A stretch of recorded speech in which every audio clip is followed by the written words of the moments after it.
Anybody? I agree. Can you guys hear through this?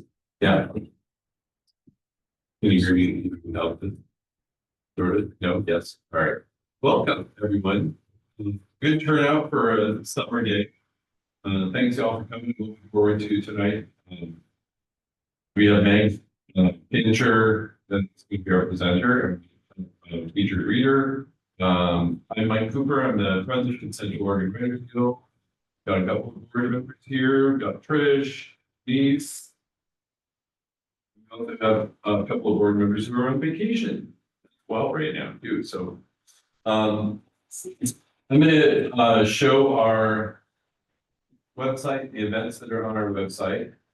Then we'll introduce our featured reader. And Meg, if there's any questions or anything you got during the night, let me know. Does anyone have any announcements about any cool stuff that? I actually have an announcement. So with the Central Oregon Writers Conference, we said cutoff is July 1st, and been getting a lot of feedback with that was 4th of July week. We were all out of town. And so we actually had quite a few people sign up for the conference, and it's gonna be anyway, that's it. So we decided to, and we're still working behind the scenes, we're getting closer and closer to getting that new website up. So the shopping cart still has the, should I get up there? Are there people online? Yeah.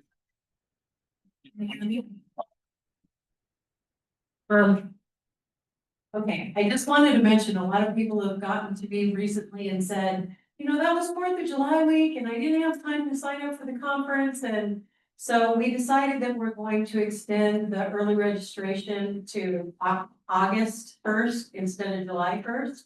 So you can still get the $50 off, and then please use the Central Oregon Writers Guild. The coupon code, which is just COWG Guild, UILD, to get the additional $50 off, so it's $100 off altogether. We're extending it. We're working on getting that brand new website up. People have been asking about that too. So we're still working on it. It's a lot more intense than we realized it would be. But everything on the site is working fine. Just when you go to the shopping cart, it still has the Southern California banner up, but you are paying for the Central Oregon Writers Conference. That will be the real house. Anyway, so that's, and if there are any questions, you can come up to me later or whatever. So, please. Yeah, that's just an announcement about writing up. I don't.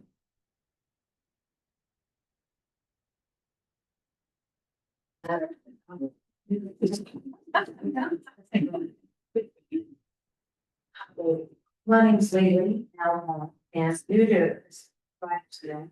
You mean louder? Yes, Lily Alpha. I'm due for the Writers Guild. I have some writing experience, I'm a professional writer. What I wanted to tell you tonight is that this is a great writing opportunity. I've been involved with the disability community and Stroke Awareness Oregon and some other entities, and they printed a book.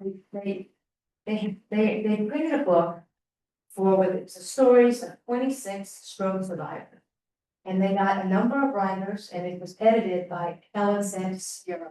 Oh, probably not. Okay, and so they're doing a second edition. Who they want to interview are the caregivers and friends, family members, and work associates of people who had strokes, and what was their experience in the aftermath of that. So these books have been, godsend to people who've had a stroke and their family members, all different types of strokes, different ages, from children on up, you wouldn't even imagine. And so it just, people who've had strokes, they read this and they see themselves and they find resources. So anyway, this is the second volume and we're looking for that. And what this involves is interviewing, you can sign up for one or more stories. It's going to be a book of 22 stories. We have 9 writers so far, and SAO, Stroke Awareness Oregon, is finding all the caregivers, a whole diversity of people to be the interviewees. So a writer's responsibility would be coming up with an essay, interviewing the caregiver they're assigned. And there's a whole list of questions, it's open-ended questions, but it's just to get the conversation going. There's some guides on just how do you do this. You don't have to be a big interviewer, you know, I've done it with 4 stories in this first book, and I've never interviewed anybody. And I felt that it's just so enlightening and such a privilege to write their stories.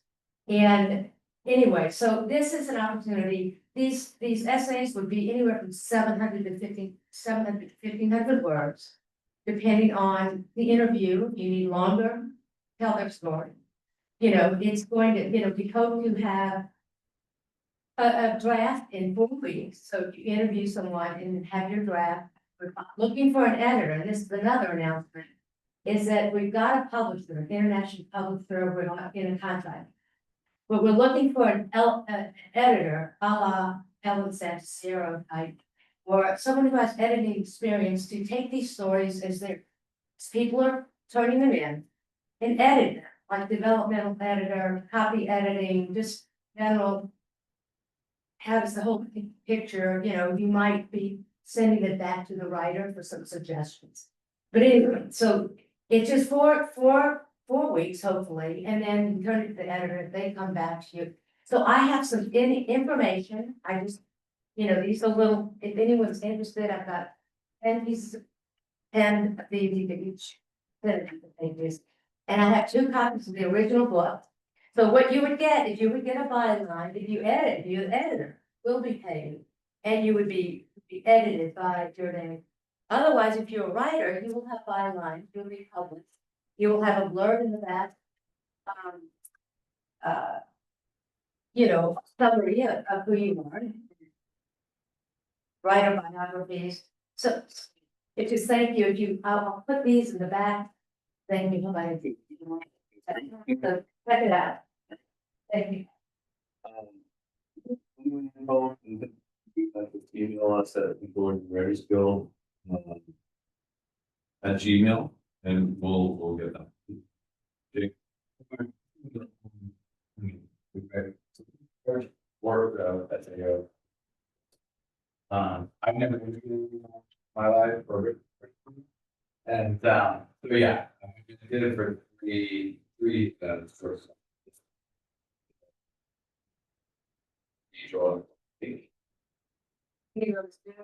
Yeah. So yeah, if you've never done it, it's often very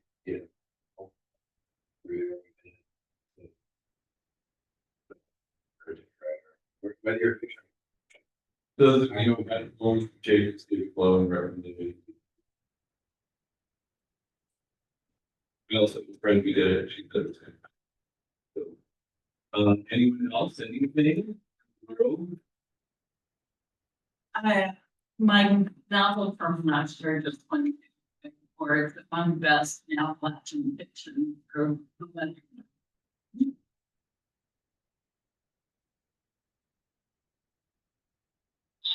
It also was recognized by magazine as the top novel from last.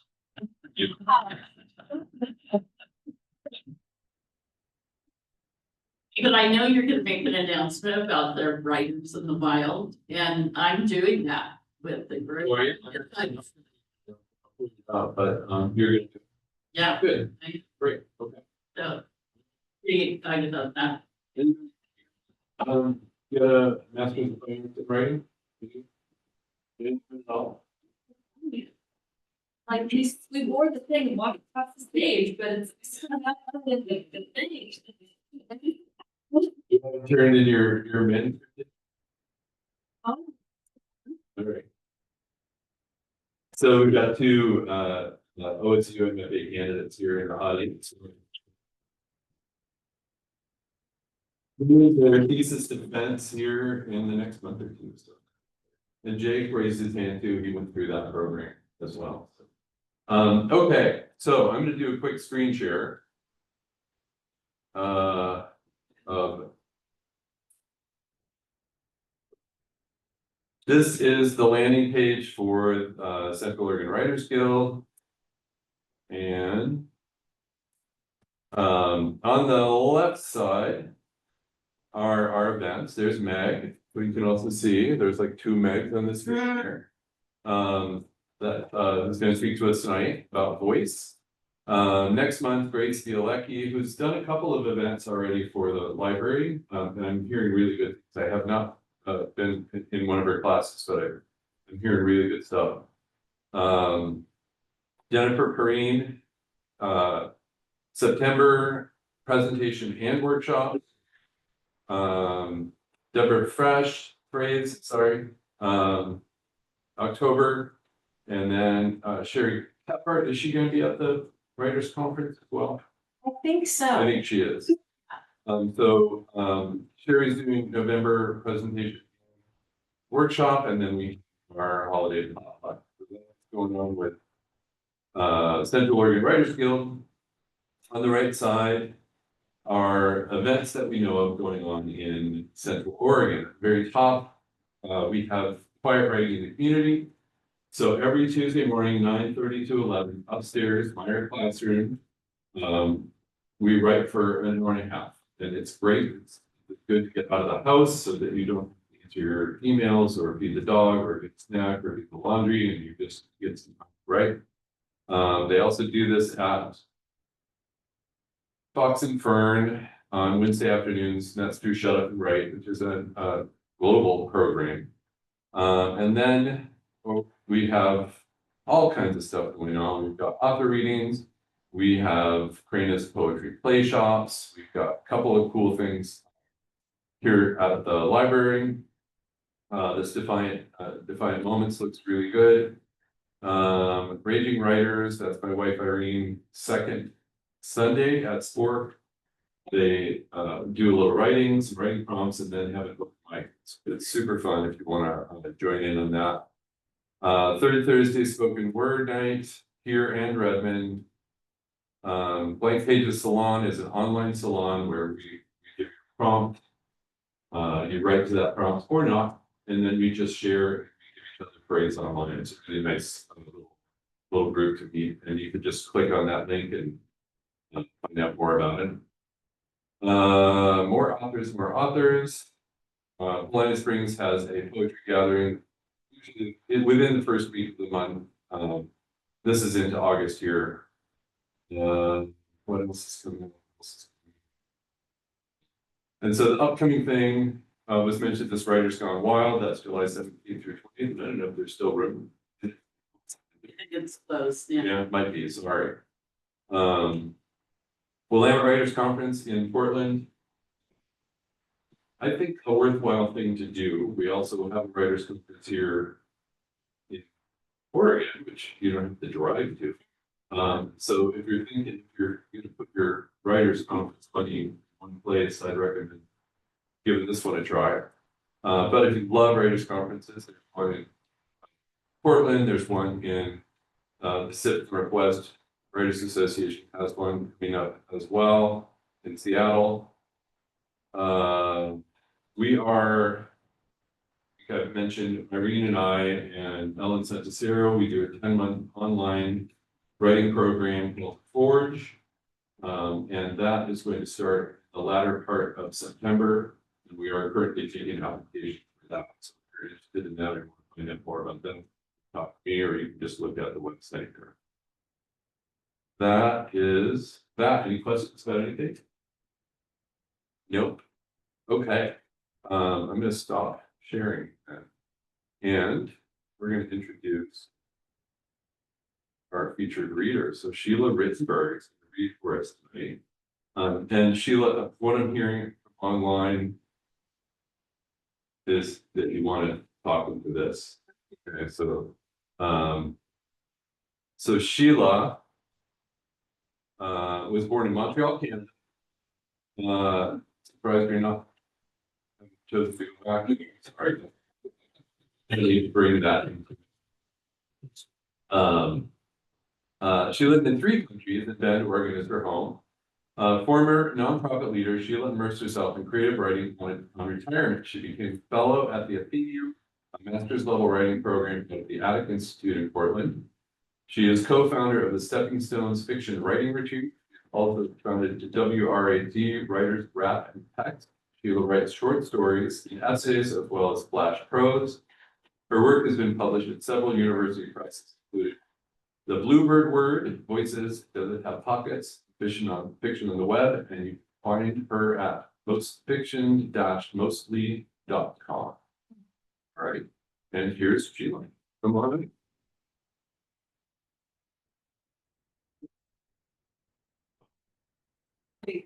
Can you hear me? Yeah, get real close to it. Otherwise, they can't hear you. Can you hear me online? They can if you talk right. First, I, this last week, I'm not sick now, so I'm not contagious, but you get to experience this voice. It's a little different than my usual voice.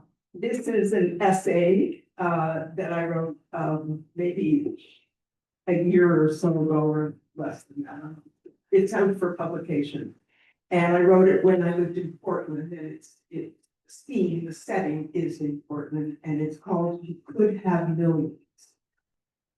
I've been talking to salesman John about a sleeper sofa for our newly painted den, when a woman slipped into it, the name as well as descriptor of a neighborhood furniture store. She was like air whooshing through the door. Excuse me, whispering interruption. Excuse me, excuse me, excuse me, in flatlining fast words.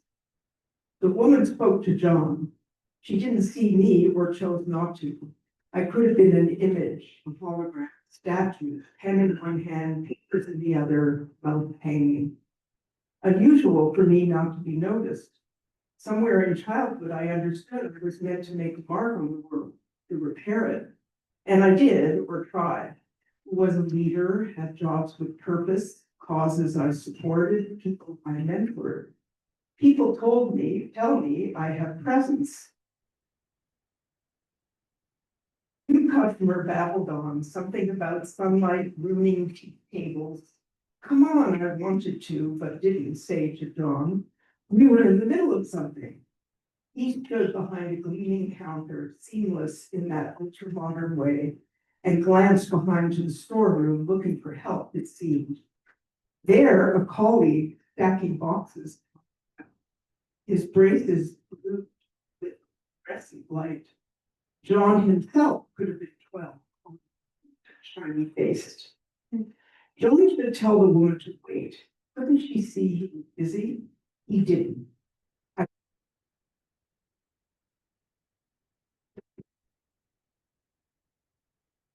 I bit the inside of my cheek, closed mouthed.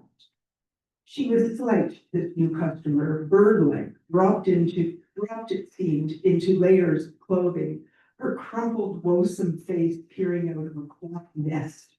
She held a square, hard leather purse with brass clasp, something my mother would carry. Her lips had the faded imprint of lipstick, like my grandmother once at her birthday party, too often kissed. I waited. I'd also waited for the style and aesthetics. Money, or lack of it, had kept me from it, not to mention kids, though lack of them, who could slop up a couch in 37 seconds. The years and years not achieving the urbanism, too busy making right in the world, too busy being a divorced mom. Now I finally had the chance to make a nicer home, the capacity to create beauty. John turned to me. We're dealing with a lot here, he said quietly. So this is what I should buy for my apartments, said the woman who was derailing everything. The apartments I manage, you know, in that row of new condos, the ones over on Thurman. She gestured behind her through the window into the rain. It has to be just right. What would people say if not? Maybe there was a bigger sale here. I stood to the side, letting the woman cut in. Actually, it didn't occur to me to ask her to hold off. I never thought of myself as deferential.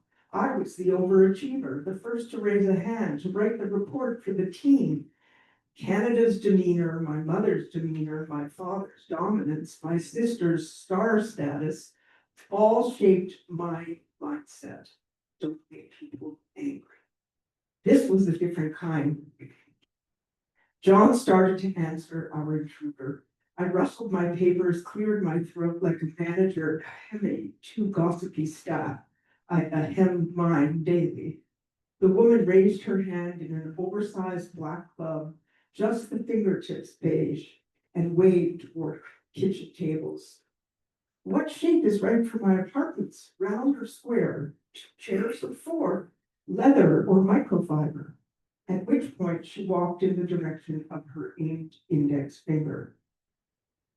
Low slung furniture, a black resin angular chair, cowhide couches with high-tech skinny legs, coffee tables of concrete of acrylic, over the top modern for me, yet that longing for style hit my chest. There was sweat on John's forehead, and he took half sips, one after another, from his jumbo tumbler. Maybe he resented the woman distracted. Maybe he resented himself for not speaking up. We both watched her walk to the other side of the room. You never know, I said. She could have millions. Oh no, not this one. She's homeless. Houseless, I mean. Unhoused. Homeless. I stepped toward the counter, put my hands on it as if it were a judge's bench. You know her? The woman was back before he could answer. And she said to John and promptly left. The automatic glass door closed and a stood in spell. She was in property development. Thinks she's still in property development. John shook his head as if getting used to this. My God, what happened? Our real estate people found her an apartment. Rehomed her. Well, that's wonderful. I started to clap. But she couldn't keep it together. Her mental illness, you know, she's back on the streets. My shoulders folded. Oh, I looked at John anew, the space he'd given her. A sleek scale caught my eye, one side high, the other low. John tidied the spec sheets into a block with a brisk tap-tap on the counter. He fastened them with a paperclip made of gold letters spelling the store's name. How classy. I put the printout in my purse, suede crossbody with a darling tassel. I dawdled in hip. Then outside, I looked left and right. The woman was gone. I couldn't take on everything. Of course I couldn't. My stomach eased while my head wagged a finger at me. You bad girl. I turned and walked quickly away. I didn't want to look back.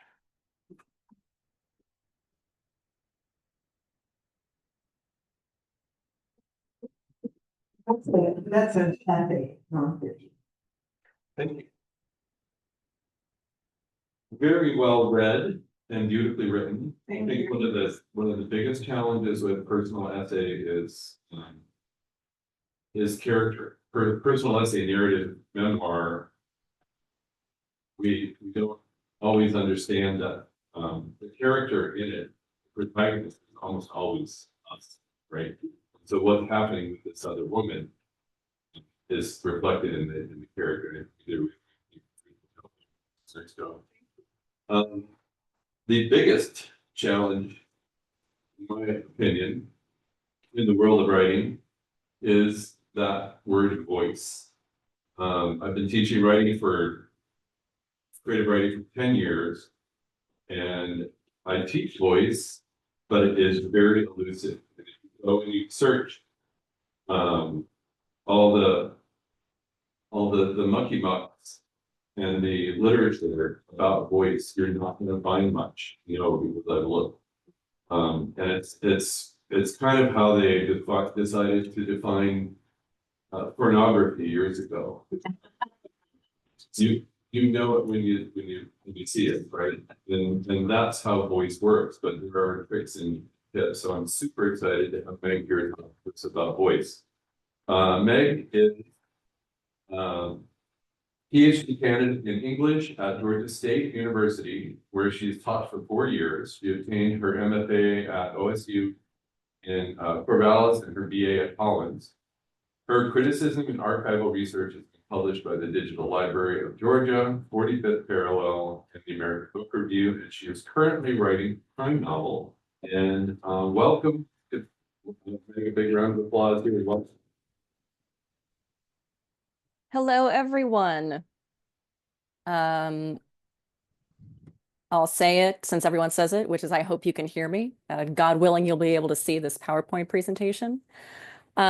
Firstly, I want to shout out. I heard there were some OSU MFAs in the room. I love you guys. I bet you're fascinating and beautiful. And good luck with all of your work. Unless you're poets, I guess. I don't know how that goes. I can't get down with that. But probably it's also fun. I am beaming in to you guys down here from Hotlanta, where it is 97 degrees at 11 o'clock at night. So that's why my hair is so big. But I'm super stoked to be on Pacific time with you guys. Hope to be back there one day. And I'm incredibly excited to talk about one of my favorite things, as you just introduced, which is the aspect of voice. And I wish I could have folded pornography into this presentation, but I had to cut it for time. So maybe we can do some sort of outtake later. As the crow flies, this presentation lasts sort of depending on the input from the room for about half an hour to maybe 45 minutes. It's got some little examples in it, some moments of me asking you guys questions. Since we're kind of in a room with, I might depend mostly on the chat to put in answers to these questions I'm asking. You're also not getting graded for anything, so you can say whatever you want. But just sort of to create some aspect of a discussion. Let's see if I can get us going down here. Firefox, share, allow. All right. Can we can see her? Yep. I'm so pleased. Okay, great. All right. Yes. It's just me and my face on my screen right now. So you guys really, you have to shout. So in my opinion, for me, for Meg, failure of voice kills a book faster for me than any other thing that book can do wrong. Here, ooh, she's gonna click. Here are but only 3 examples of books that I had to either read for class and I was mad about it, or I read it on my own and I just stopped reading because I hated them so much. You see on the left there, We the Animals by Justin Torres, who is gay, but is not interesting at all. Weird. And we have Maggie Nelson in the middle, who is beloved by some and derided by others. And on the right is a book called Didion and Babbitts by Lily Analik. Joan Didion, Eve Babbitts, very good writers. Lily Analik, writing about both of them, quite bad. Disappointing. If I had to pick one word to sort of umbrella the voice experience of these books, it would be smug, which is a turn off for me in all aspects. Men, books, what are you going to do? Correspondingly, if a book's voice is cool, I will pretty much read anything. Here are 3 books that I've reread many, many times, just because for me, the experience of being in like the head space of that work is so interesting. And so I find it like weighty and like chewy. You is of course adapted into a Lifetime show, and then Netflix took it. Jonathan Strange and Mr. Norrell is a really wonderful fantasy novel. And Bill Bryson has, of course, been beloved for like 20 or 30 years for churning out these really, really interesting nonfiction books where he like hyperfixates on something. But the thing that most people love about him is his voice is so wonderful. So good voice, good, bad voice, bad. Therefore, whenever someone tries to tell me that a book was really good or you would love this book, this crazy thing happens, or it's got this character in it that I think you would like. The thing I am really interested in that some people have trouble like translating to me is, well, what's the voice like? I don't care what happens. What's it sound like? What is the experience of being inside it? So that's where we're going to discuss a little bit today. Over the next few slides, I would like you guys to kind of in the back of your mind be percolating.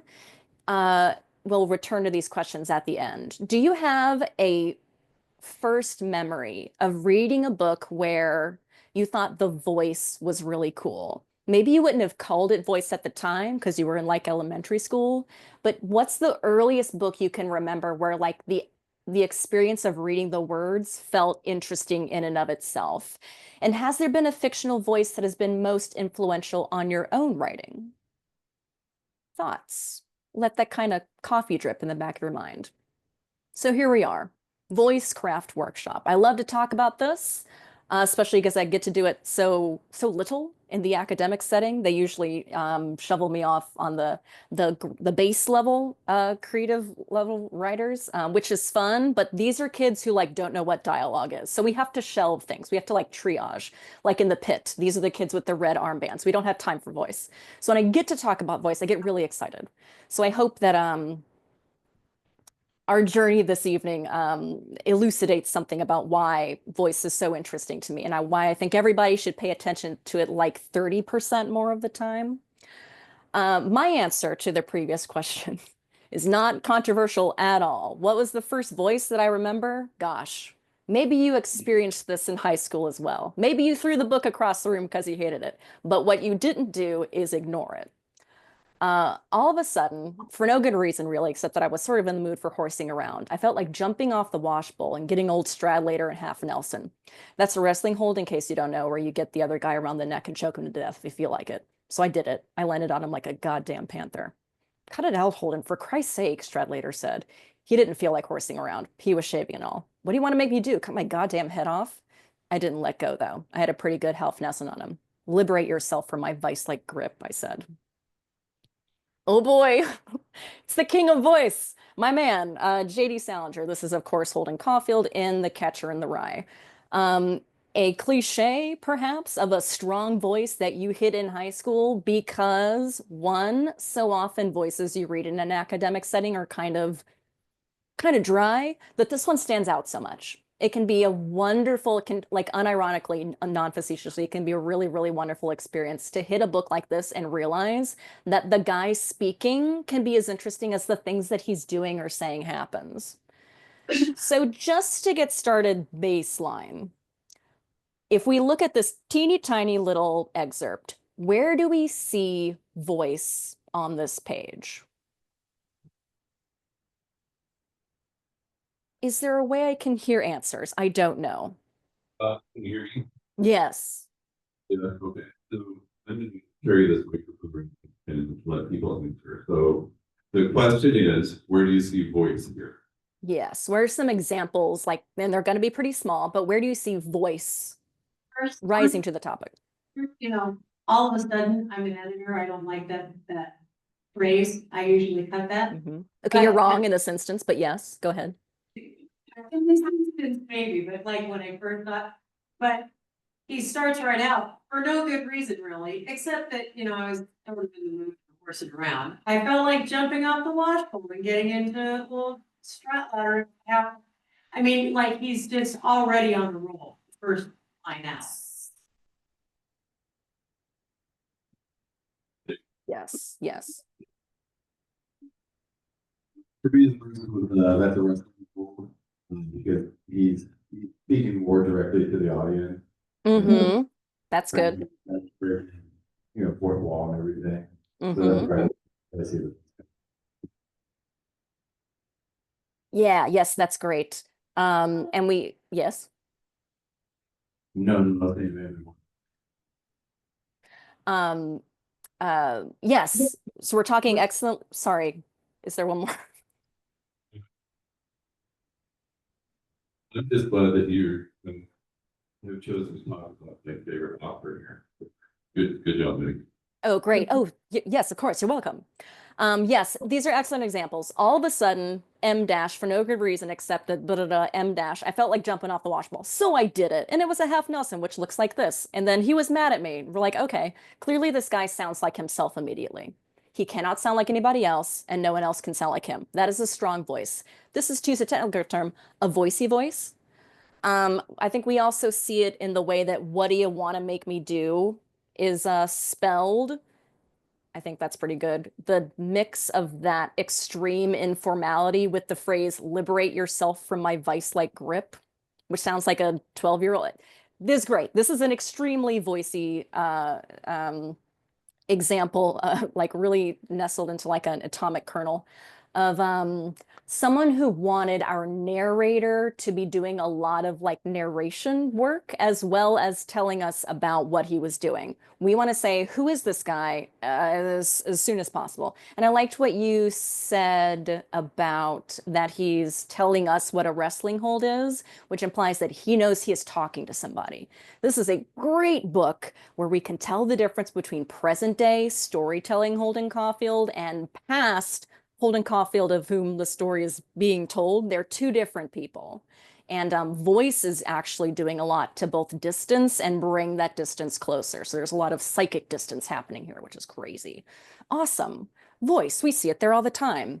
My thesis statement for this whole thing is that voice is the vehicle by which all information is delivered to the reader. Anything, indeed everything, conveyed or implied on the page is mediated through voice, whether the story has a strong first-person narrator, which we just saw, an invisible one, an has omniscient powers, it can bop from person to person, a sort of neutralish attached third, we stay with one guy, a consciously detached tone of objectivism. They're all winners. When we talk about voice techniques, what are we talking about? For the rest of the slides, what are we talking about? We have a couple different spectrums that we can zoom closer to one end or the other, or you can sort of stay in 5 in the middle when we talk about voice techniques. And these, of course, aren't all of them, but these are some pretty good ones. You have word choice and kind of the temperature of the prose. Do we go for very formal phrases? Do we go for very informal phrases? Are we tending towards warmth or towards like a detached coldness? Diction and cadence. Does it change with who they think their audience is? Is a narrating voice different than a speaking voice? Do they sound like they are of a place? Sometimes diction can really seep in there, and that, of course, can mean time as well. Slang and jargon. Is the language that they use super immersive? Are they using a lot of like weird vocabulary words? Is this like a Dune situation where I'm going to have to like translate things as we go along? Or is their use of words like that more self-conscious, which might suggest that they know that they're talking to somebody who doesn't know what they're saying, or do they feel unfamiliar with those phrases as well? My particular sort of favorite thing to tweak with is the use of grammar and subclauses. Is their grammar standard? Is it unstandard? Do we sort of toggle in between as things go along? Does your person use a lot of parentheticals? Do we have subclause under subclause? Are you using a lot of em dashes like we just saw? Are you using a lot of quotation marks to not mean direct dialogue? Are you using a lot of parentheses? Do you have a lot of run-on sentences where you're sort of creating this sense of like a stream of consciousness? What is that doing for our voice? Tics or cursing. This is, of course, strong coming off of Holden Caulfield. Are they using code phrases for anything? That's kind of building familiarity between yourself and your speaker. Do you see them try to deflect things by using inappropriate language that are almost become like these X marks the spot of something is coming stronger here? And then pacing, digressions, and distance.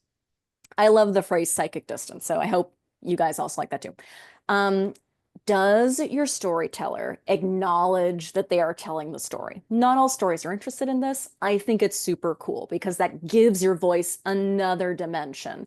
Do they acknowledge storytelling? Are they an arm's length away? Do they bring you closer? And most interestingly, do we move between those two at moments of high vulnerability? So here are some aspects of voice. As you can see, it's many things. But as I said in the other slide, voice has to do a lot. So it has a lot of tools to help it do all of these crazy jobs that we're putting on top of it. Even an invisible voice is a voice. So those of you who say, my God, I don't want the chatty first person, guess what? You can still play. Isn't that great? All right, here's the single greatest line of voice in American literature. I studied a minute, sort of holding my breath, and then says to myself, all right, then I'll go to hell. Who says this, chat?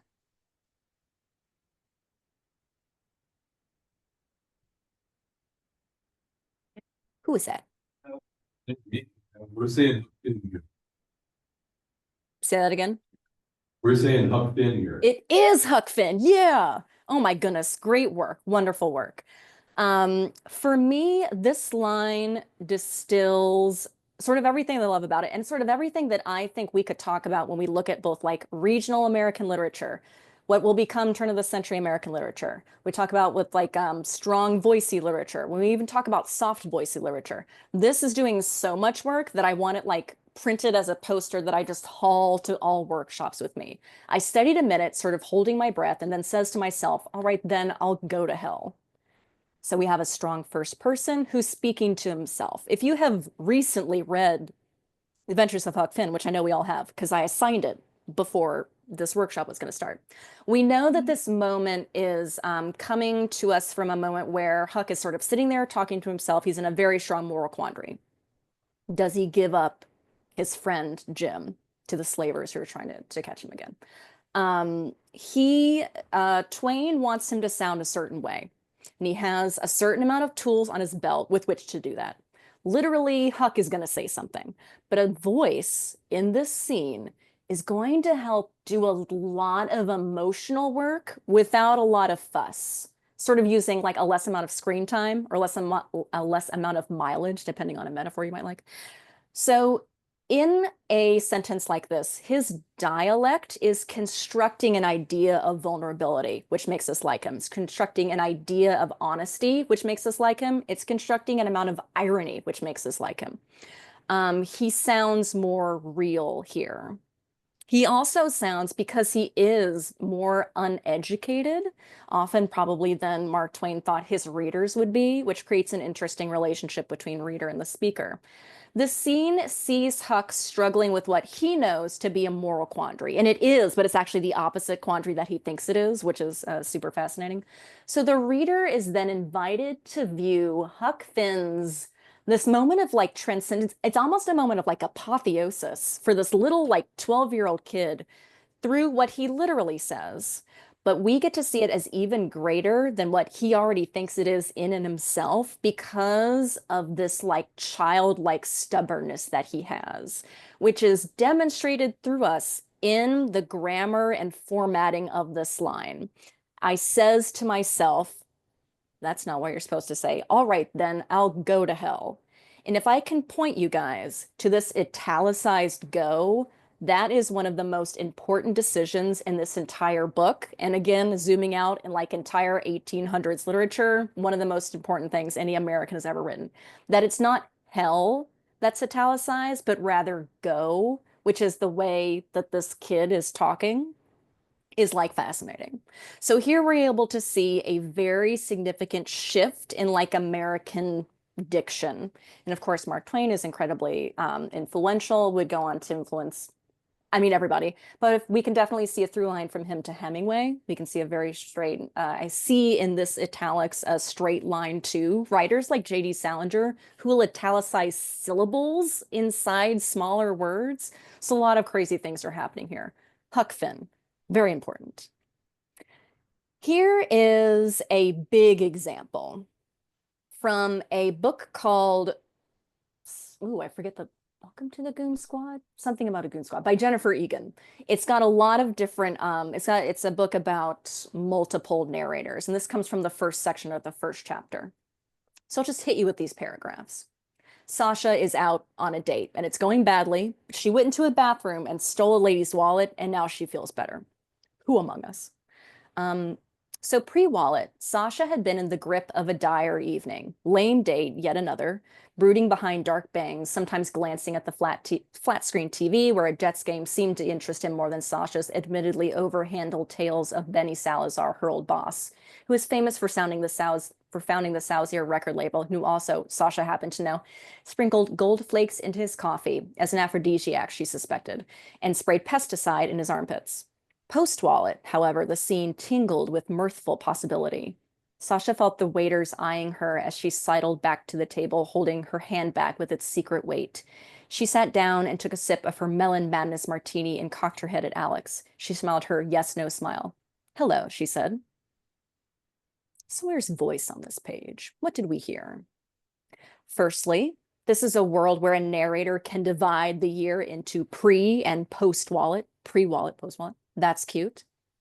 Dire is a very serious, therefore in this context, very funny word. Sasha names her boss and her boss's record label. She specifies the extent to which her knowledge about Benny's habits may themselves run out, and teases kind of a sexy quality that lays the groundwork for her much warmer feeling towards the date as she returns to the table. And then her move is sidles. That's a cool word. The prose contains that slash. Cool. The punctuation itself seems to know that it is known by someone other than Sasha. We have em dashes, we have parentheses, we have quotation marks. That's a lot. You might not like that much, but we have a lot here. Her voice wants to designate her knowing about Benny's gold flake differently than her suspecting its sexual nature. So very close attention to word choice there. All of which means Sasha's delight in relaying the emotional imprint of her evening on us creates empathy between the two of us. The flirtatious intimacy between a thief, which is what Sasha is, and the person, us, to whom she must hear herself confess. So is she proud of this? Is she not proud of us? Who knows? That's the story's job to tell us. But the language that our author, Jennifer Egan, is using to deliver those things, the car that she's putting those things in, are just as important as the things that are in the car.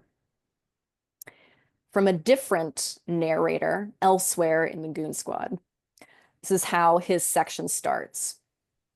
Here's how it started. I was sitting on a bench in Tompkins Square Park reading a copy of Spin I'd swiped from Hudson News, observing East Village females crossing the park on their way home from work, and wondering, as I often did, how my ex-wife had managed to populate New York with thousands of women who looked nothing like her but still brought her to mind when I made a discovery. My old friend Benny Salazar was a record producer. Whoa. I oranged what I see as strong voice things here. Here's how it started, much like what our editor lady said about all of a sudden, it's like you could just say the thing. But in both of these narrators, they're like, I'm about to tell you a story. And we're like, I know, I'm reading a book. But they are telling us that's voice. Swiped, observing. We all know when they say females, something is going on. That's another red flag. Okay. As I often did, parentheses, managed to populate. I think you'll see that there are 2 colons in one sentence. Something else editors normally frown on. And we end in an extremely important exclamation mark. Remember that F. Scott Fitzgerald said you get 1 exclamation point. Now you can break that rule, but be aware that if you use like 2 or 3, you're starting to look like you're using a lot of exclamation points. That's voicey. So what does Scotty sound like? Oh boy. He sounds both intelligent and erratic, which holds true for the rest of the story that he's going to say. Females, 2 colons, and a parenthetical, and an exclamation point. That's a lot for 1 sentence. Maybe too much, who knows? His voice's first job, which is to get me to keep reading, would therefore seem to be done. This guy seems interesting. What's next? That's the only thing your story ever has to do. As the story progresses beyond the sentence that I just showed you, and Scotty sets up a meeting with Benny, the same guy Sasha was talking about, I, the reader, am able to anticipate that this meeting is not going to go well based almost entirely just on the fact that I know how Scotty sounds. That is how important his voice is. He sounds childishly enthusiastic, and we're able to say, Benny is not going to want to have a meeting with this guy, and it doesn't go well. Spoilers. This technique is aware of the kind of story it is in. It therefore transmits that anxiety to the reader on purpose. A character's intellectualization of movement and communication sabotages the most real chance at genuine connection. Cool. The reader can take pleasure in being in Scotty's headspace because he's fun, and in the apprehension of waiting for 2 such badly matched characters to meet. So that's a good story. Here's a very different example. And there began to appear above them in the dawn-broached sky a hellish likeness of their ranks riding huge and inverted, and the horses' legs incredibly elongate, trampling down the high, thin cirrus, and the howling anti-warriors pendant from their mounts, immense and chimeric, and the high, wild cries carrying that flat and barren pan like the cries of souls broken through some misweave in the weft of things into the world below. Very cool, very upsetting book called Blood Meridian, written by a man who's in a lot of trouble at the moment, even though he has passed on, Cormac McCarthy. Blood Meridian is like an anti-Western and unfolds in these beautiful long sentences that through this really gorgeous language that is not everyone's cup of tea, describes some of the most hellacious things I've ever read, which is par for the course for Cormac McCarthy. But if we were like, so how does this voice compare to Holden's voice? I won't linger here, but obviously this is doing a lot of different things. And a lot of it would seem to be with formatting. The sentence goes on and on. There is no dialogue here. It's just describing something. We actually need like 8 commas, and I'm begging for some parentheses, but we're not going to get any. The psychic feeling of like reading that is so different. It's kind of exhausting and like upsetting. And my God, it just feels like the horses are running over you. And believe it or not, that's what our author, we can infer, that's what our author wants. Because it is a wildly different book that's trying to get you to feel like the sun is beating down on you and the blood is just coming out of your pores and everything is terrible. That's the experience of the book. And we should all read it immediately. It's quite good. And this is a joke because actually the bad guy in this book is also called Holden. But I hope someone in there got that before. In any case, very different voice. Extremely voicey, but in like a completely different spectrum from the voicey things we've seen before.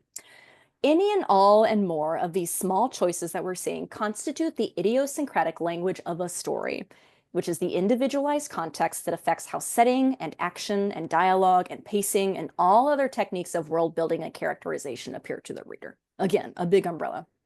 The voice of a narrative, the range, the speeds, the vocabulary, all the quirks of language does its strongest work by telling you what kind of story the story it's telling is going to be.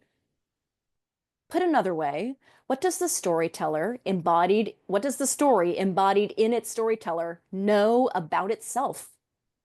A distinct voice constructs reader expectations, which are the most important thing you can make the entire time you're writing. Not only for the narrator's characterization, but for the emotional parameters of the story that they're in.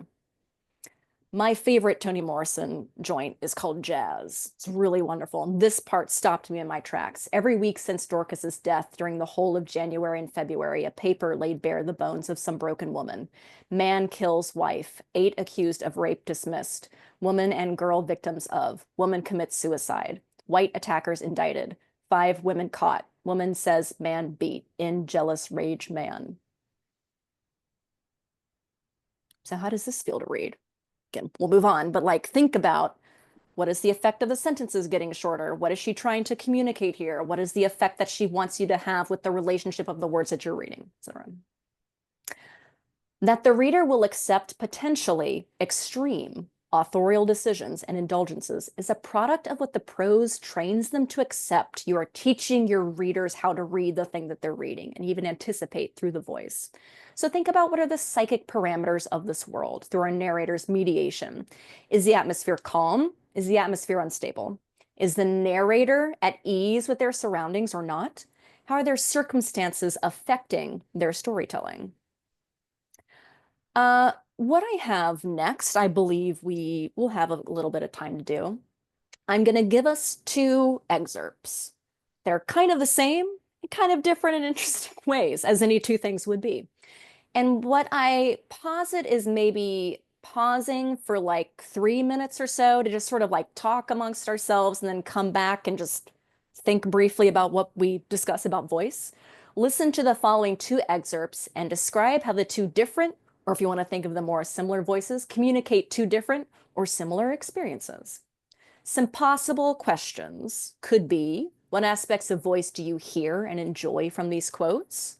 Or, what ineffable qualia of the experience that they're describing can you infer that the author wants you to feel? Or, What about the author's time period seems to imprint itself on their writing? Or what is the effect of the voice on the subject? Or most importantly, why this voice with this story? So I have two different things. Maybe if you have writing implements, you can write your thoughts down as we go. Not all of these screens are going to stay up the entire time. But again, also this isn't being, we're all adults here. Sort of just think whatever you want to think. I have two quotes. They're each 2 pages long. Our first speaker is a guy named Ernie Pyle. This is from a collection of his columns. You can possibly tell from that header, Italy, December to April, mountain fighting, what he did. He was, of course, a beloved war correspondent during World War II. His column was published in like hundreds of papers across the nation. He was beloved by the men that he went and sat in on. He won the Pulitzer before D-Day, and then he was like, yo, I've had enough of this. After they won France back, he took a brief trip to the Pacific where he was shot by a sniper. But the collection of all of his works is called Brave Men, and it's about 300 pages long. He wrote a lot. But here is a brief excerpt of one of his most famous columns. So Ernie Pyle, 1944-ish. The unburdened mules moved off to their olive grove. The men in the road seemed reluctant to leave. They stood around, and gradually I could sense them moving one by one close to Captain Waskow's body. Not so much to look, I think, as to say something in finality to him and to themselves. I stood close by, and I could hear. One soldier came and looked down, and he said out loud, God damn it. That's all he said, and then he walked away. Another one came, and he said, God damn it to hell anyway. He looked down for a few last moments and then turned and left. Another man came. I think he was an officer. It was hard to tell officers from men in the dim light, for everybody was bearded and grimy. The man looked down into the dead man's face and then spoke directly to him, as though he were alive. I'm sorry, old man. Then a soldier came and stood beside the officer and bent over, and he too spoke to his dead captain, not in a whisper, but awfully tenderly, and he said, I sure am sorry, sir. Then the first man squatted down, and he reached down and took the captain's hand, and he sat there for a full 5 minutes, holding the dead hand in his own and looking intently into the dead face, and he never uttered a sound all the time he sat there. Finally, he put the hand down. He reached over and gently straightened the points of the captain's shirt collar, and then he sort of rearranged the tattered edges of the uniform around the wound, and then he got up and walked away down the road into the moonlight all alone. The rest of us went back into the cowshed, leaving the 5 dead men lying in a line end to end in the shadow of the low stone wall. We all lay down on the straw in the cowshed, and pretty soon we were all asleep.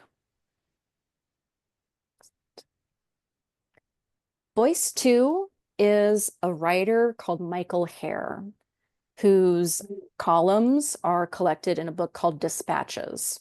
He was the war correspondent for Esquire during Vietnam. And actually, he's incredibly interesting because he went on to co-write the screenplays for Full Metal Jacket and Apocalypse Now. So this one dude is responsible for like the entire contemporary American pop culture experience of Vietnam, but he was actually there. So here is an excerpt from a big section of the book called Quezon. So you can, okay, this isn't going to go well, 1969. So you can compare, you can contrast, kind of whatever you want to do, but think about some aspects of voice that you hear here. And in my head, sounding over and over, were the incredibly sinister words of the song we had all heard for the first time only days before. The magical mystery tour is waiting to take you away, it promised, coming to take you away, dying to take you away. That was a song about Quezon. We knew it then, and it still seems so. Inside the bunker, one of the grunts has been saying hideous things in his sleep, laughing a bad laugh, and then going more silent than even deep sleep permits before starting it up again. And it is more terrible in that place than I can even imagine. I got up then and went outside, any place at all was better than this, and stood in the dark, smoking a cigarette, watching the hills for a sign and hoping none of it would come because shit, what could be revealed except more fear? 3 a.m, and my blood is intimate with the chill, host to it, and very willing too. Then it is night again, and the sky beyond the western perimeter is burning with slowly dropping magnesium flares. Heaps of equipment are on fire, terrifying in their jagged black massiveness, burning prehistoric shapes like the tail of a C-130 sticking straight up into the air, dead metal showing through the gray-black smoke. God, if it can do that to metal, what will it do to me? And then something very near me is smoldering, just above my head, the damp canvas coverings on the sandbags lining the top of a slit trench. It is a small trench, and a lot of us have gotten into it in a hurry. At the end, farthest from me, there is a young guy who has been hit in the throat, and he is making the sounds a baby will make when he is trying to work up the breath for a good scream. We were on the ground when those rounds came, and a Marine nearer the trench had been splattered badly across the legs and groin. I sort of took him into the trench with me. It was so crowded I couldn't help leaning on him a little, and he kept saying, "You motherfucker, you cocksucker," until someone told him I wasn't a grunt, but a reporter. Then he started to say, very quietly, "Be careful, mister. Please be careful." So here are my voice questions. I'm going to give it just a minute, sort of think about whatever you want to talk about with voice. But here are two very different yet intriguingly similar voices who are on sort of the same mission in completely different places that are also kind of the same place. There's a lot that we could say, and we have a limited amount of time, but I'll give us maybe like 2 minutes, and then we'll just sort of reconvene. And if someone who could speak can tell me what you guys are saying, that would be great. So I'm going to give us 2 minutes on the clock here to think whatever thoughts you want to think. Go. Meg, do you want us to think or talk in small groups? You can, you know what? If you have thoughts right now, we can certainly talk about it. In class, I usually kind of pause because they're like, what was that? And we need to discuss. But if we don't really need metabolizing time, we can just go. First thought, best thought. Well,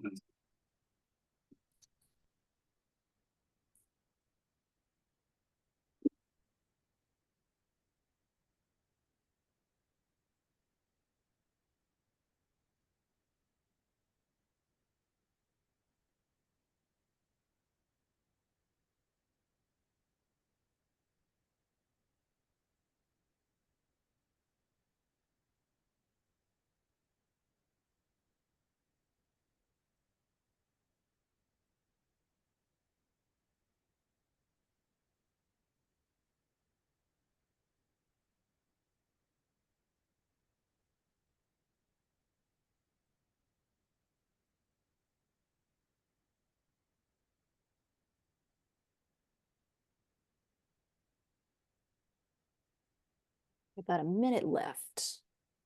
What is there to say?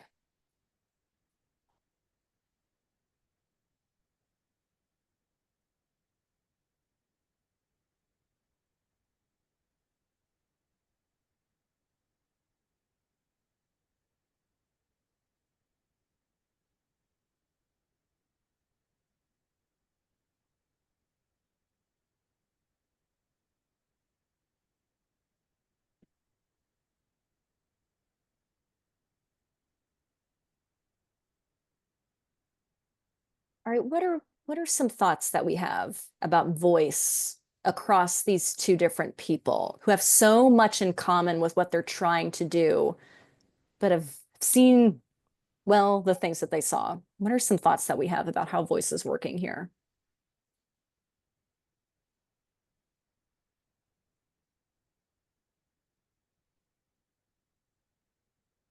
If I remember correctly, they're both written in first person, but the first one almost seems to be third person because the narrator is describing the things that are happening. Versus in the second one, you get to experience the speaker's feelings as well as their observation of the event. I think that is excellent. Yes, that's a really good point. It is in first, yes, they're both in first person, and sometimes Ernie Pyle does refer to himself. But yeah, that excerpt is very much putting it on the thing that he kind of becomes way more invisible. Yeah, that's good. That's good. I can't remember if they're on the first out. I thought the first one was Reverend, but to me, honestly, could be any 1940s voice. Yeah, that's fun. It sounds like them. Nobody else could sound like that. The first one didn't do that for me. It was well written, but it would have been a news thing. Whereas the second felt intimate and felt like that guy. It felt like I was in his head. Mm-hmm. That's funny. I love what you said about how it sounds like it sounds like the 40s. I'm like paraphrasing what you said. But yeah, it sounds like the time and maybe the way that we are more accustomed to the kind of reading that we read is way more Michael than it is Ernie. That's really fun. Of course, Michael Hare is in the writing style that we would call new journalism, where the author inserts themselves into the story way more. We see our friend Joan Didion again, where Ernie Pyle was there, but was not doing new journalism. Of course, these words are anachronistic to him, but yeah, that's really interesting. It sounds like almost the effect of the first one sounds like it could be anybody, but Michael Hare can only be Michael Hare. That's cool. That's cool. What do you guys think? Yes, go ahead. Okay, so the first one, it feels more like it's the short sentences, I think are doing a lot of work. It feels a lot more reserved, like that. It feels very masculine, like a man just trying to be brave and reporting what he's seeing. This one is, I noticed longer sentences. It feels like it's very reflective and it communicates a sense of doom. It feels more vulnerable. Yes. Ooh, that's great. Yes. That's really wonderful. I like the adjectives that you're pairing here with like the voice words. The first, I think a couple of you have said, yeah, the first one, which is appropriate, sounds referential because they're talking about this beloved like 25-year-old kid who's dead, who they all loved. What is there to say? And putting too much on that would kind of start to feel maudlin, and he wants to way back off on that, which of course makes it sadder. This is something my students cannot grasp, that leaning back actually makes it stronger as opposed to the opposite direction. Oh, well. But Michael Hare is like, so this is hell. So he's more in what we might say the Cormac McCarthy vein of like it goes on. And your word that you just used, as I said, I think is so good. It creates like the sense of dread, or the sense of doom, because it won't stop and it won't stop and it won't stop and it won't stop. Now, of course, they're talking about two different situations, so it makes sense that those would be different. But if we put Ernie Pyle in something more like the other situation, Michael Hare in the other situation, we would still find ways to sound like themselves. So those are really good. Any closing thoughts before we move on? The Ernie Pyle, can you hear me okay? Yes. The Ernie Pyle piece, I find, gives voice and presence to individuals who are part of the brotherhood.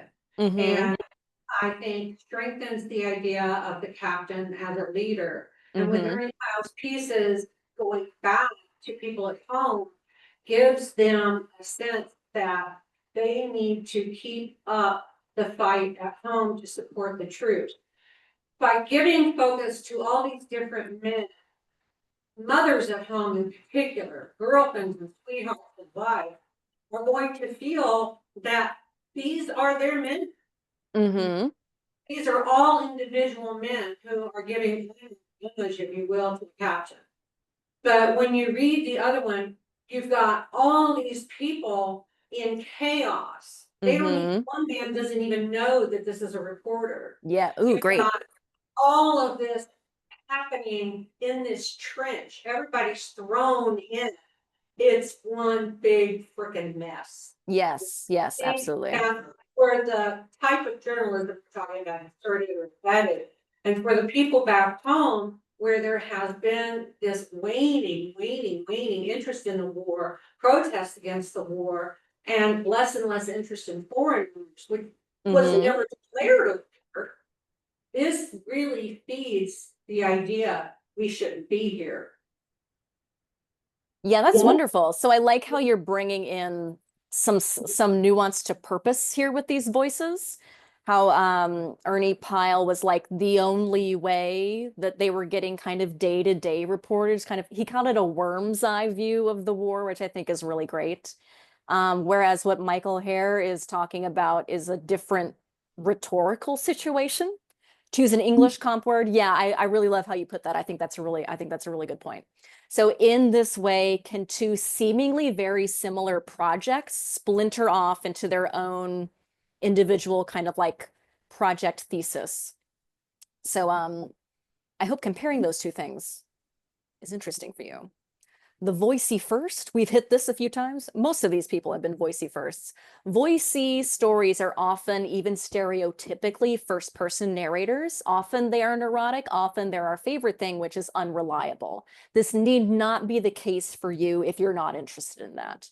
But with any first person narrator, anyone who uses the I, the degree to which the narrator knows or acts like they're telling a story, like with Holden, for example, impacts their reliability immediately. And you can't move away from that. That's part of the story. A storyteller who makes explicit motions towards their reader using phrases like, as you know, gesturing, but I'm getting away from my point or something like that, is more likely or should more likely reside in a story that is about the act of storytelling, which is one of my favorite things. Here's an excerpt from one of my favorite books of all time. It's called Everybody Loves Our Town. This is an oral history of the grunge movement. Oregon, let's go. Maybe you can tell from my haircut, this is something I'm interested in. Oral histories only contain the quotes of the people that the dude interviewed. There is no prose contextualization around it. You just jump in and it's all mediated by the editor, but you're only reading quotes. So this is a quote from a guy called John Bigley. He was one of the members of one of the grunge bands called the U-Men. And they went on this kind of like ill-fated, they were all ill-fated tours, but they went on a very ill-fated tour in like the late 80s when grunge was kind of like interesting in a way it wouldn't be again. It would be interesting, but in different ways. So here is a little excerpt from our friend John. Tom goes, that's fucking Duff. There's this fucking wanker wearing a bullet belt with his pants tucked into his cowboy boots. His hair is all teased out and long and crazy. You know, Hollywood butt rocker guy. Duff, what's going on? Look at you, man. He goes, got this band going. It's going really well. What's it called? He sighs. It's the singer's name. He whispered it. It's called Guns N' Roses. Yeah, he was embarrassed. He used to be in a band called The Veins, man. Guns N' Roses. The singer is calling himself Axl. Guns N' Roses, Axl. We're all laughing. Wow, how magnificent. I go, that sounds like fucking shit. Good luck with that, you freak. But he was super good-natured about it. The band laughed about it for a few days. Duff's doing metal. Then, 2 years later, welcome to the jungle. Well, well. So we might pause here and say, how does John's voice make us feel like we are part of this gang of dudes? Again, this is a great discussion question we might not necessarily have time for, but something useful to think about is that every time you lower the degree of formality in your writing, you're inviting more people in. This especially suits a project like an oral history where we want to feel enmeshed, but this can also work in a first-person murder mystery story, or it's about a high schooler. Anytime you have anybody use any sort of slang, anything that you can use to sort of knock us down the formality spectrum is going to invite people closer and feel chummier and like we're in on the joke. And that is explicitly part of the project of an oral history. And why this excerpt is so funny, because we're in there with them, right? We're in here with Duff and Axl, and God help us. How do we choose aspects of voice? Once the reader has accepted the prose's invitation to expectations, which is something you need to do for them within the first 2 pages, the reader will follow that prose anywhere, so long as the promises that you make are either kept or are subverted. The reader feels that they are taken care of by their narrator, which is a measure of trust and intrigue constructed through voice. That empathy becomes almost impossible to break, which is great news. So thinking about some questions here, what thematic impression might a character make by, for example, never using contractions? That might be strange. What if they obfuscate what they're trying to say through passive voice a lot, or they're using excessive hypotheticals? What if they slip into the one pronoun instead of using first persons? What if they drop punctuation entirely? For a sentence like, and she said over my dead body, are you going to that dance? What is the effect there? What if they over punctuate to the degree that they seem fussy? What might an exceedingly warm or informal voice that seems to over invite empathy actually be trying to hide? We call that the Fleabag situation. Thus can considerations of plot or English class themes be folded into the diction of the story? Voice is the single strongest craft technique to construct a character sturdy enough to justify their role as storyteller. I work with a lot of beginning writers, and a lot of their time goes to plot. Which is to say that many beginning writers seem to take most of their joy in putting blank to broad characters through crazy things by way of blank to broad narration, which is actually only doing one of the three things that you need to do. Certainly the choice, which many of you may make on purpose, to tell a quieter or like a voiceless story, objectively or detached or through an invisible narrator, is a totally valid choice decision. But I want to draw attention to the fact that that is still a voice. Often this is less of a choice in workshop situations or with amateur writers, so much as an assumed foregone conclusion, which is bad, or a creative decision that is shelved for the later draft, much like how setting often gets relegated. My poor beloved setting. Therefore, to practice and celebrate the craft of voice begins with bringing attention to the existence of it at all, and then making it complicated. Another standard American literature. We forget to our peril that the first like 50 pages of this book are hysterical. Everyone in this scene is 6 years old except for Miss Caroline, and of course it is narrated by like a adult scout, but we're in a classroom where she's just like 6 years old. Miss Caroline said, "Sit back down, please, Burris," and the moment she said it, I knew she had made a serious mistake. The boy's condescension flashed to anger. "You try and make me, missus." Little Chuck Little got to his feet. "Let him go, ma'am," he said. "He's a mean one, a hard down mean one. He's liable to start something, and there's some little folks here." He was among the most diminutive of men, but when Burris Ewell turned towards him, Little Chuck's right hand went to his pocket. "Watch your step, Burris," he said. "I'd soon kill you as look at you. Now go home." Burris seemed to be afraid of a child half his height, and Miss Caroline took advantage of his indecision. "Burris, go home. If you don't, I'll call the principal," she said. "I'll have to report this anyway." The boy snorted and slouched leisurely to the door.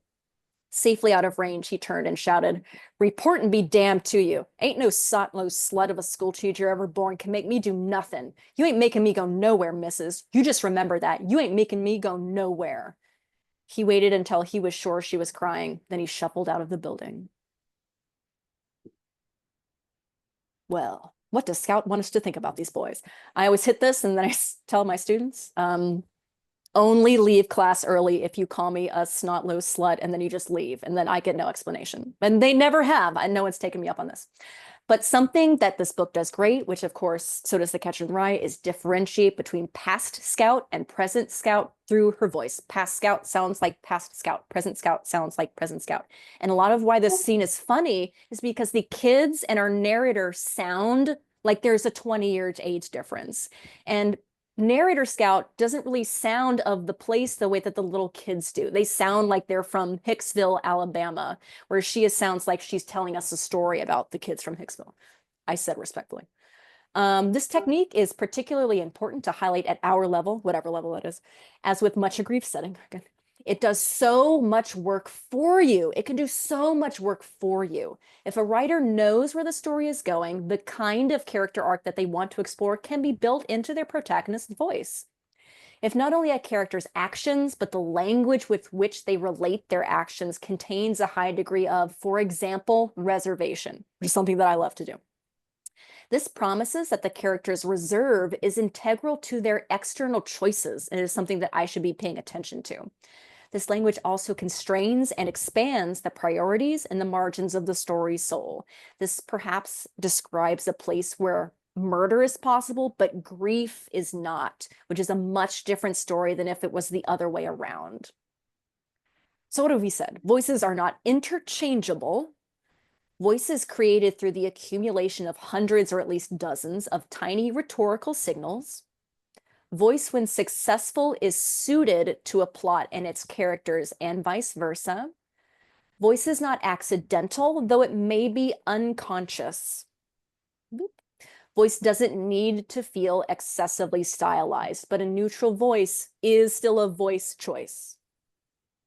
All of my favorite stories, and movies and TV shows as perhaps you're able to tell, are very voice forward, and I like writing very voicily.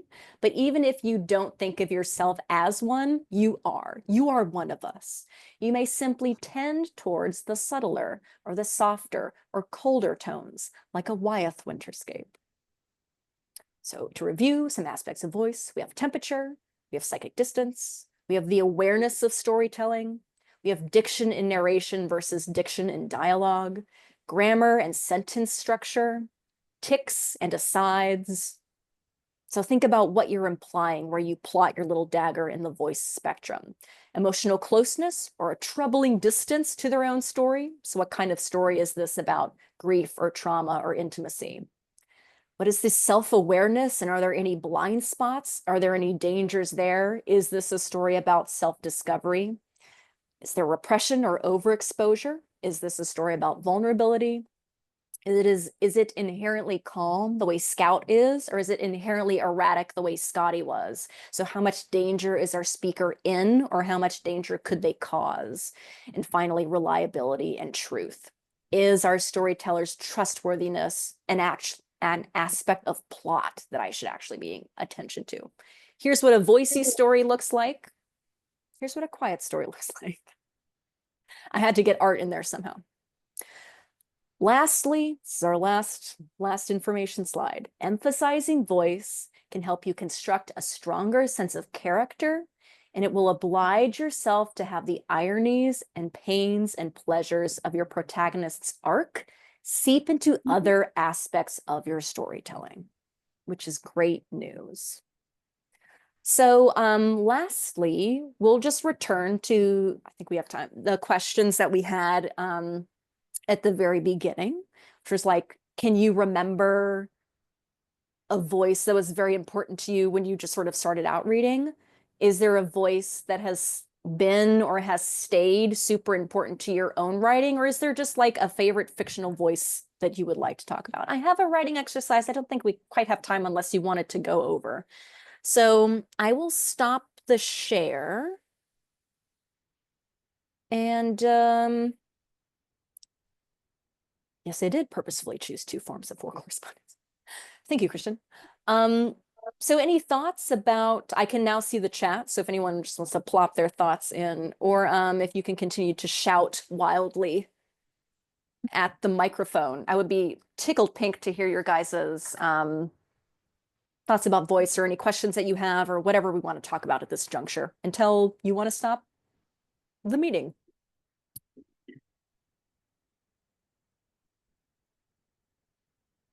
Made a voice, which you're not really familiar with, a person who's not like you at all.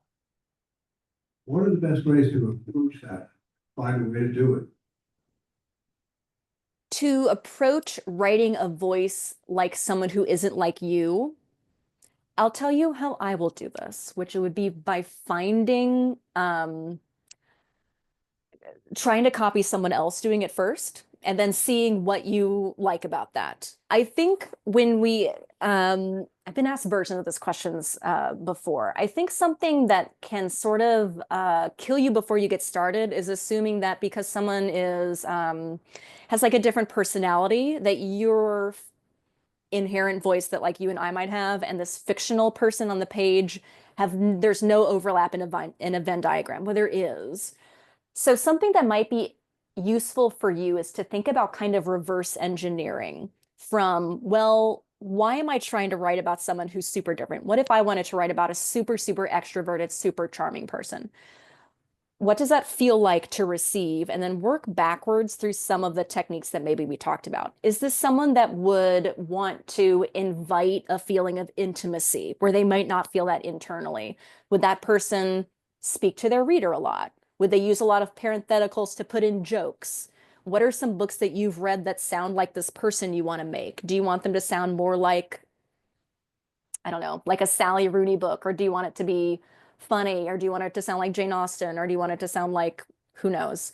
I would sort of, I think reverse engineering is the best metaphor I can think of. If you can think of the effect that you want them to have, and then literally go through a list of aspects of voice, like we looked at, temperature, punctuation, etc., and see if you can pick like 2 or 3 that sort of you want to vibe with for a while and see if you can turn those up by like 30% and then rewrite something with those aspects of voice and see if you've created one, someone who sounds kind of unique the way you want them to, and is two, delivering those feelings that you wanted. Does it seem like this person sounds warmer than they did before, that they're trying to kind of fake something that they aren't actually able to feel?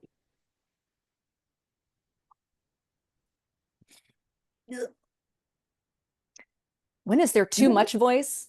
I have never been accused of having too much voice. That's a lie. I have had a lot of people be like, can you just write a sentence? I would say voice is too much when it is actually getting in the way of your reader understanding what's going on. Sometimes beautiful published writers have published beautiful books. I gave you 3 examples of times when voice has failed for me, which is when it is like distracting me from what's happening. You can turn up the volume too much on parentheticals. You can turn up the volume too much on run-on sentences. You can turn up the volume too much on those short sentences that we saw Anya Pyle give. So if you think about, oh, I don't like voicey stories because I just want to read the thing that happens, then for you, a failure of voice is when there's so much like Christmas tree decorations that you can't just understand what's happening next. A failure of voice for me is when I feel like it's too showy or it's acknowledging me too much. So too much voice, I think, is, I hope this is helpful, subjective to all of us, but I think it's when it starts to actually break down the things that it's purporting to do, which is like deliver information to me. So either it obscures something, it distracts something beyond what we want it to do, or it's running like counterintuitive to the job. So like if Michael Hare sounded like Bridget Jones's Diary, we would be like, this is a terrible war correspondent, but I would still read that book. It would just be a novel now. Yeah. My first response to The Voice was Madeline L'Engle, about 10. Mm.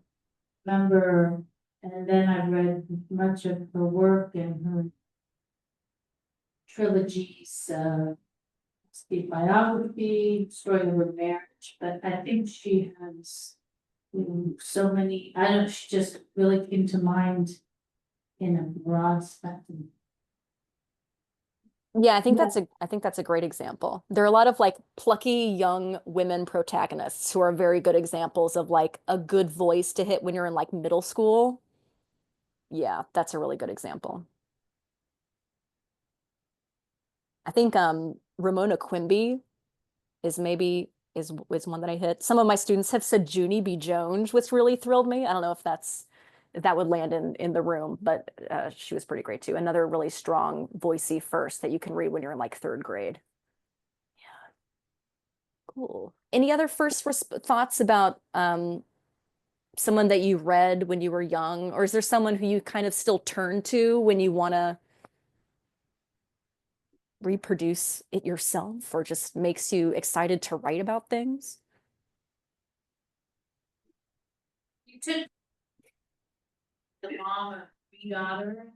I think the American Girl stories that they chose for themselves was the voice, not the story. Mm.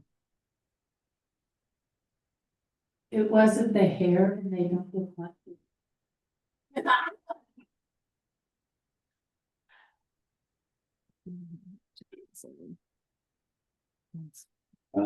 The first, probably the first place I really. But the first was really. It's hard to guide, because you hear a lot of his narration voice, but each character has such a voice. And then you can quickly, I mean, it's the first book, I was like, oh, the narrator has, or the author is inserting himself, but in a very clever way.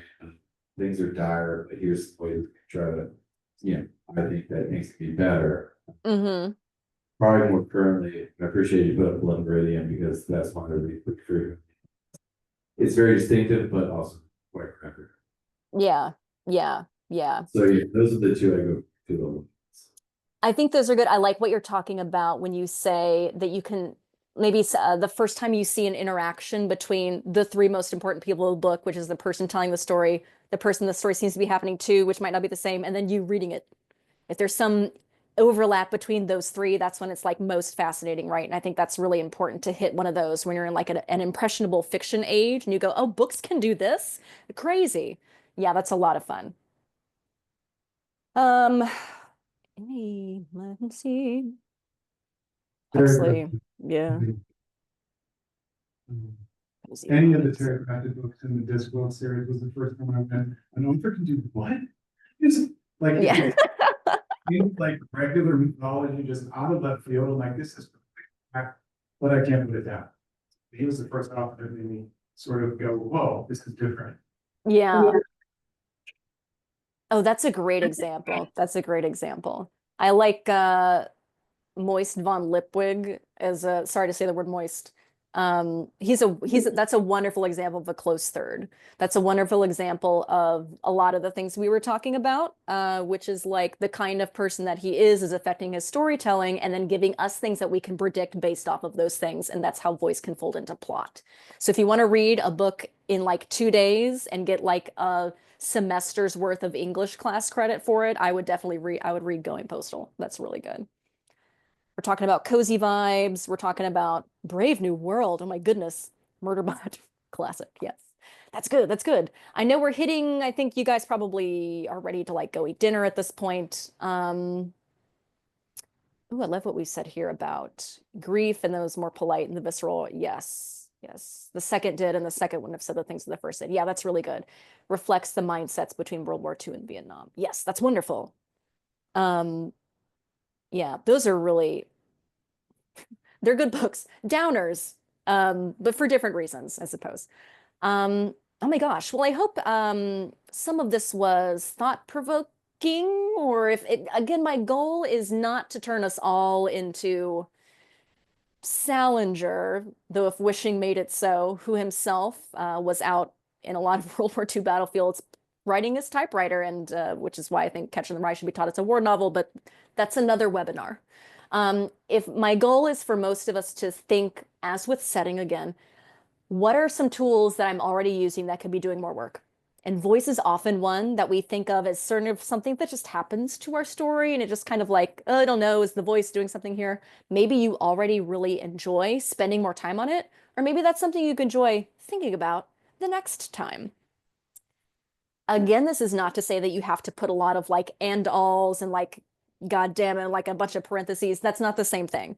Rather, it's can you think about the container that you're delivering all of this information to your reader in, and can that be doing more work for you? So if you're already thinking about what's the setting doing, if you're already thinking about what are ways I'm indirectly characterizing things, think about the narration that's delivering all of that stuff. Could it be doing a little more for you? Do you want to pull back? Turning those into conscious decisions, if not on the first draft, then on your second or third turn at it at least, I think can create a lot of fun and create those kind of like sticky, chewy, heavy books that are actually, like we were just talking about with Discworld, a pleasure to return to. So you don't just read it the one time to find out what happened, but rather you return to it again and again because it's so much fun to read. We all love books that we want to read. And that's my goal for my own writing, and I bet it's your guys' goals for yours. So I guess I will turn it back to Mike or whoever wants to run and like get the microphone next and see what happens next this evening. Thank you very much.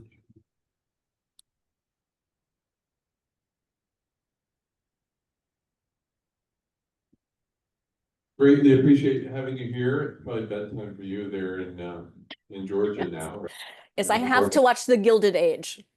So Okay. as soon as this can be over, I gotta go. Gotta see what they're up So to. here, and thanks for everyone who joined us online tonight. So we're gonna end here in the Brook Room with our traditional conga line and interpretive dance. Thank you and join along. Again, Meg, thank you very much. And that is the end of the show. And I'll talk to you by tomorrow. Okay. All right. Take care.